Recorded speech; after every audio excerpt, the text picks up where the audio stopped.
What happened? What happened in the Dallas series? I don't know. It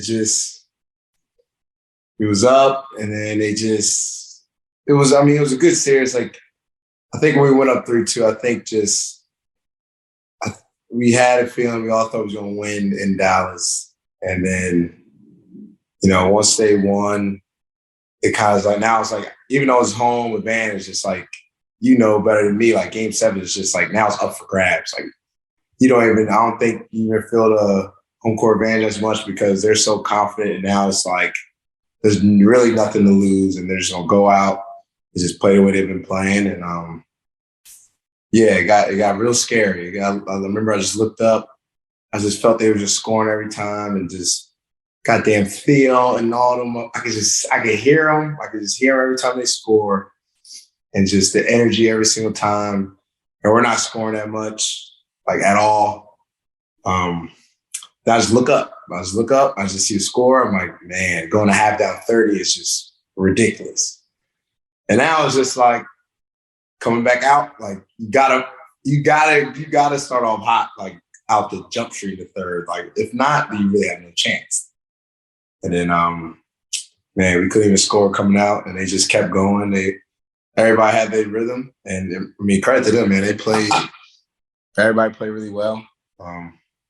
But yeah, it's just didn't think that would happen. Never did think that, especially Dallas. Like, Dallas is good. But like, I don't remember, like, besides this playoffs, I don't think I lost them in, like, the Suns haven't lost them in years. So it's just like every time we play them, we're like, oh, we have their number. And the motherfuckers got us. I was going to ask both of you guys this. Mikal, JJ and I were talking about this a little bit when we were watching Game 7 this past weekend.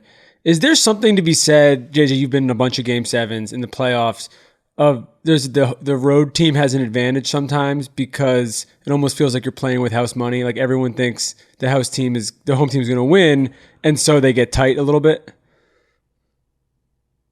It's just... you could it's always sometimes stuff at home where, like, somebody going to run or whatever, and then you miss it, you can hear your crowd. You can hear your crowd just like, like, all right, we get it, goddammit. Like, yeah, we know. Like, we know. So now it's like a little mental to you. On the road, you miss, they're cheering. They're cheering. And then you're here, man, fuck that. I'm gonna make the next one. Fuck that. They think I missed. Okay, I'm gonna make the next one. So it's just like, it's that little bit of feeling sometimes where, like, you just have just a little bit more pressure at home because you're, like, supposed to win, and the crowd knows it too, and they got their emotions. So once you start missing and you hear them sighs, and just now it starts getting to people sometimes.